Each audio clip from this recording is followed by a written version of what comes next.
Welcome to Sinister Stories, where the shadows move, the rules matter, and what you don't see is sometimes the scariest part.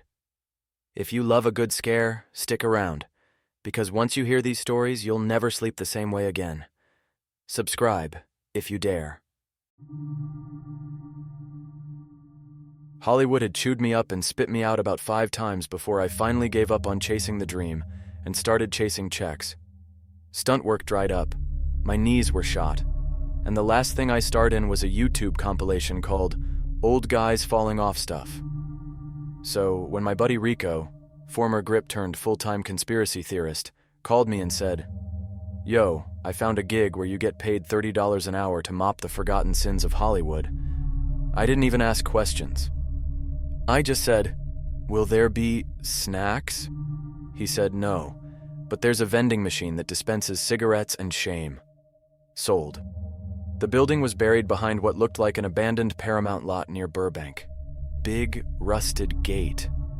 Padlock covered in more cobwebs than my IMDb page. Rico gave me a key card and said, "Don't lose this. If you do, the elevator takes you somewhere else." I chuckled. He didn't. Inside, the place smelled like stale popcorn and disappointment. The elevator was the old-school kind with a grate door and a lever. I pressed B3 and felt the world drop out from under me. The deeper I went, the quieter everything got. Not peaceful quiet. Funeral quiet. The kind that hums in your ears like it's waiting for something to scream. The elevator dinged. "Welcome to the vault," said a voice from nowhere. Real Twilight Zone vibes. Fluorescent lights flickered to life, revealing what looked like a film studio after the rapture. Props lined the halls like museum exhibits. Animatronic sharks, puppet corpses, bloodied dresses, ancient reels, cracked masks. I saw what looked like the original Annabelle doll glaring at me from a shelf labeled, "Do not open for any reason." A clipboard hung by the wall with a laminated sheet taped to it. Vault cleaner rules. Read or die. No, seriously. 1. If anything is labeled "Return to Stage 17, don't touch it, not even with gloves." 2. If you hear clapping from the theater room, clap back 3 times. No more, no less. 3. If the dummy in the red suit talks to you, ask it for a joke. Laugh even if it's not funny. Then leave the room. 4. If the temperature drops suddenly near the Maryland display, walk away. Compliments will summon her. 5. Do not, under any circumstances, say action. Not as a joke. Not even in your head. I laughed out loud, like hard. "Bro, someone really went method writing this horror movie script," I muttered. Behind me, something whispered, "It's not a script, honey." I turned. Nobody. Just a dusty gown on a mannequin. The label read, "Screen test dress. Marilyn. Unknown take." I backed away real slow and made a mental note to never wear cologne down here again. I started my rounds, mop in hand, humming some AC/DC to keep the dread at bay. Most of it was boring, just dusting off animatronic crocodiles and retaping boxes labeled "Cursed Real, Do Not Screen." You know, normal stuff. Then I passed a door that said, "Theater Room." Inside, it looked like one of those tiny private screening rooms rich producers use to pretend they still matter. Velvet seats, projector, red curtains. I stepped in, just to peek. Didn't touch anything. And then, I heard it. Clap, clap, clap. From somewhere inside. My spine felt like someone poured soda down it. Cold, tingly, fizzing with panic. I remembered rule number 2. I stood still, heart thumping like a bass drum in a rock ballad. 3 claps. Clap back 3 times. No more. No less. I raised my hands, held my breath, and clapped once. Twice. 3 times. Silence. Then, a 4th clap. I didn't make it. And it wasn't mine. So there I was, frozen in the middle of a dusty private theater, surrounded by props no one dared to use, after accidentally initiating some kind of supernatural game of Marco Polo, with a ghost that doesn't know when to stop clapping. The 4th clap echoed like a wet high five in a tomb. I swallowed hard. Okay, I whispered. That's fine. Maybe it's just echo. Clap, clap, nope. Echoes don't double tap. I turned to leave, but the velvet curtains started swaying. Not like a breeze, like something was pacing behind them. Pacing and waiting. I backed out of that theater so fast I almost tripped on a golden Oscar statue with a melted face. Didn't stop moving till I hit the janitor's closet and locked myself in with a vending machine full of expired Twizzlers and off-brand cigarettes called Hollywood Menthols. Inside the closet, taped to the wall, was another note. Different handwriting, smeared in what looked like old lipstick. If you heard more than 3 claps, it likes your timing. I stared at it for a minute, then calmly opened the vending machine, pulled out a pack of Hollywood Menthols, and ate one like beef jerky. I tried to focus on the rest of my shift. Easy stuff. Cataloging things, making sure nothing had moved.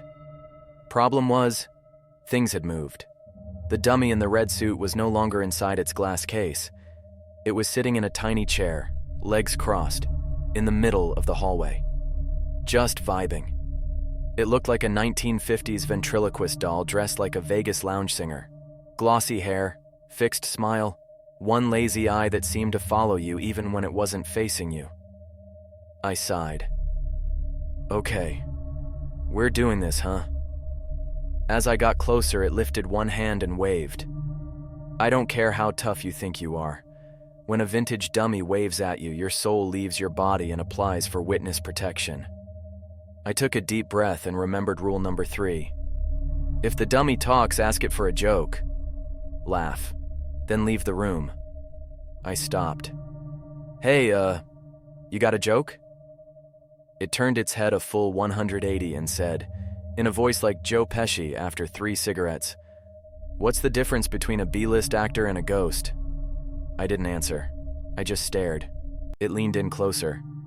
At least the ghost gets to keep haunting people. Okay, that was actually kind of good. I laughed. Out loud. Dummy nodded approvingly and blinked. You're all right, kid. Then it walked back into its case on its own, closed the glass door behind itself, and sat down like it never moved. I left the hallway, questioning every life choice I've ever made, especially dating that wannabe actress who told me her apartment was emotionally haunted. Last task of the night was inspecting the Maryland display. I approached the mannequin wearing her infamous white dress, the one from the 7-year itch. The fan beneath it was off, but the dress floated gently like it was catching a breeze from the beyond. I shivered, not from fear, from cold. The air dropped 20 degrees in seconds. I remembered rule number 4. If the temperature drops near the Maryland display, walk away. Compliments will summon her. Easy. I wasn't in the mood to get ghost seduced by a dead icon. Except, the dress moved, not floated, turned, toward me. I spun on my heel and started walking away. Behind me I heard a soft, breathy whisper. Do you think I'm pretty? Nope. I kept walking. Didn't answer. Didn't flinch. Then I heard heels. Click. Click. Click. I ducked into a side hallway near some crates marked Bela Lugosi's teeth, handle with tongs. There, I hid until the clicking stopped. When I finally crept back out, the dress was back on the mannequin. Motionless. Innocent. And someone had left a red lipstick kiss on the glass in the shape of a skull. The elevator out didn't work at first. Lights flickered. Voice on the intercom said, "You clap too much." I begged.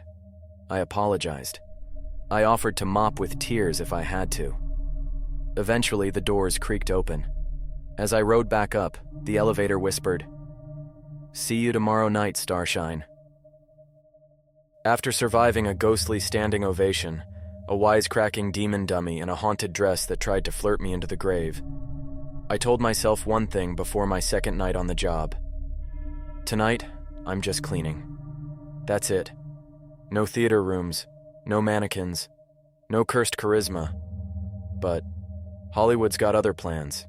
She's clingy like that. I swiped my card at the gate. This time, the elevator didn't talk. It just opened with a loud ding like it was disappointed I came back. Same dusty scent. Same cold air. Same row of cursed memorabilia that would have made eBay implode. This time, someone had left a new laminated note on the janitor cart. Tonight's special instructions. Vault level B3-B. Check the Oscar statues for position changes. Realphabetize cursed scripts in Archive Room A. If you see the hallway mirror reflect someone clapping behind you, don't turn around. Walk backward into Supply Closet 2. It will hide you. Bonus. If Oscar's frown deepens, apologize immediately. He hates being forgotten. The hallway mirror thing? That was new. Great. Now my reflection was out here clapping like it was part of a Broadway death cult. But it was the Oscar line that got me. I didn't even know the statues could frown. Turns out, they can. About halfway through the first floor sweep, I passed the Oscars vault. Dozens of golden statues lined the shelves like they were waiting for their close-up. Most looked normal, handsome, shiny, except one. Tucked in the back corner, chipped at the base, frowning. His mouth was turned down just slightly, but once you noticed it, it was like he was sneering at you through gold leaf. I stepped closer and saw a tiny plaque. Best Actor, 1934, revoked. What the hell does that even mean? I stared a little too long. His head turned. Only a little. But enough for me to experience what I now refer to as golden pants syndrome. I dropped my mop and whispered, "Sorry, man. Didn't mean to stare." The lights in the room flickered. The other statues didn't move, but somehow they felt disappointed in me. I backed away slowly. Oscar kept frowning. In Archive Room A, things were somehow worse. The scripts were stacked in crates labeled things like banned, cursed, and tried to direct itself. One was just titled, "The Ending You're Not Supposed to Know." I swear I heard something thump from inside that box. I tossed a folder labeled Titanic 2 Jack's Back across the room and pretended it didn't happen. As I alphabetized the cursed scripts, the lights dimmed again. Somewhere nearby, I heard a faint clap, clap, clap. I didn't respond. I wasn't playing that game again. Then came a knock on the archive door. Knock, knock, knock. I opened it. Nothing, except a bouquet of roses. And a note. "For your performance. Welcome to the cast." Underneath the roses was a single white glove. Still warm. I put the glove in a hazardous waste bin and said, "Nope. No glove subplot. Not today." On my way back to the main hallway, I passed that damn mirror. I made the mistake of glancing at my reflection. I was standing still in real life, but in the mirror, I was clapping, slow, loud, mocking. And behind me in the reflection, someone in a director's chair leaned forward and whispered, "Now take a bow." I walked backward, fast, found the door marked Supply Closet 2 and slipped in. It didn't feel like a supply closet. It felt like a confession booth for movie sins. Posters lined the walls. Old reels spun in the dark. I heard sobbing, or laughing, or maybe both. Then I blinked, and I was back in the hallway, just standing, like I never left. No glove, no clapping, no mirror. But someone had drawn a star on my chest with chalk. Underneath it, supporting cast. I rode the elevator up without even clocking out. As the doors closed, I heard that familiar whisper again. "You're doing great, kid. But they're gonna want more." I showed up for night 3 with 3 layers of deodorant, a steel thermos of black coffee, and a prayer I picked up from a retired grip who swore chewing film reel kept the ghosts away. I didn't chew anything, but I did bring a permanent marker labeled Nope. I figured if anything moved, I'd label it and act like I was in charge. That's Hollywood logic, right? The elevator ride was dead silent. No whispers, no announcements. Just one ding as I reached B3.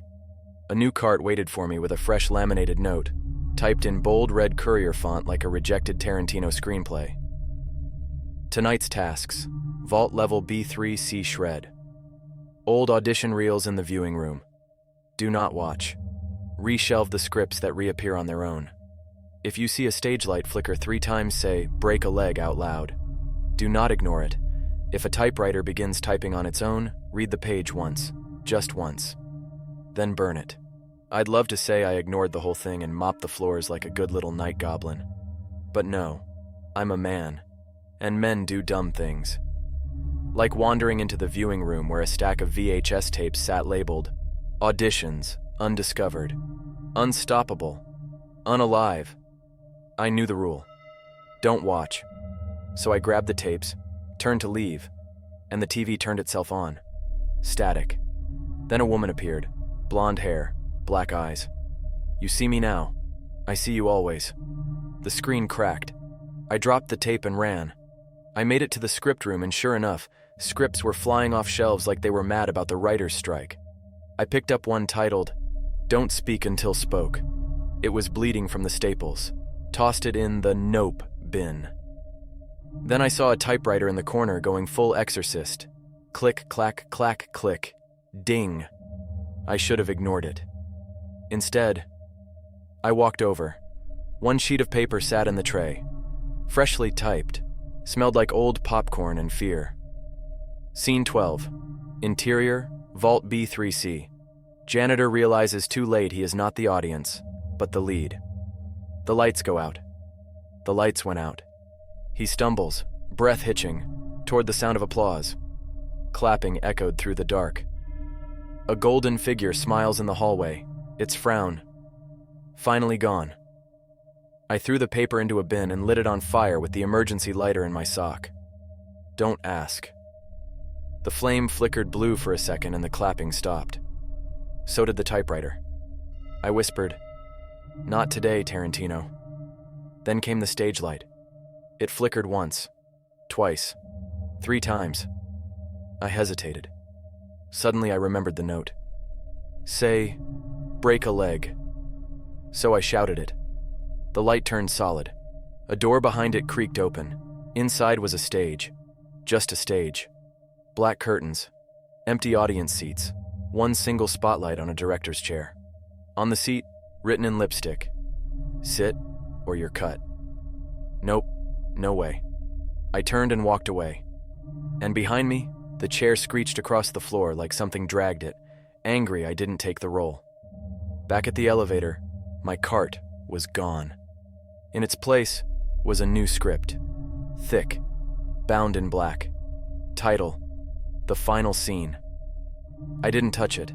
I just stepped into the elevator, pressed the button, and prayed. The lights flickered. Then a voice from the speaker said, "All actors, report to wardrobe." I screamed. Not like a horror movie scream, like a stub your toe on a ghost scream. The elevator doors closed.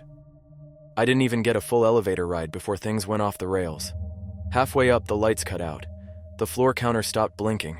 Then the elevator jolted, sideways, like the whole shaft bent 90 degrees and decided, "You know what? Let's be a subway now." I braced myself as the elevator slid through the dark, groaning like a dying whale until it slammed to a halt. The doors didn't ding. They hissed. They opened into something I hadn't seen before. It looked like an old Hollywood soundstage, the kind they used to shoot black and white films in before color came in and ruined all the ghosts' fun. Dust floated in sunbeams that didn't come from anywhere. A single film camera sat on a dolly in the middle of the room, pointing at a chair. On that chair was me, no joke. Full-size wax figure of me, same hoodie, same janitor badge. Only this one had a red X over its mouth. Next to it, taped to the camera, was a script page. Final scene. Janitor accepts the role. Applause optional. Warning. Saying cut will not end the scene. Something behind me clapped once. I didn't turn around. I whispered, "You're not getting me on camera. I still owe back taxes." The wax figure's head snapped up. The red X over its mouth began to peel. And then, it started clapping. I bolted. Ran past the old stage lights, through a hallway of props that reached out like arms. One mannequin tried to hand me a SAG card. Another offered me a cursed latte. I kicked open a door that said wardrobe and regretted it immediately. Inside was every costume I'd ever worn, real or imagined. My karate guy from 3rd grade, my high school prom tux, the Batman suit I got kicked out of Universal Studios wearing, and one brand new outfit, a tuxedo. Perfectly tailored, labeled, Best Performance, Vault B3. It sat beside a gold Oscar statue. This one was smiling, too wide. Its eyes weren't blank, they were watching. Then I heard it. Cue the music. Old jazz started up from nowhere. A spotlight flicked on behind me, and in that moment, I knew exactly what they wanted. They wanted me to accept the award, take the role, become a permanent fixture in the Vault's cast. I grabbed a mop instead, charged straight into the Oscar like a deranged janitor version of Braveheart.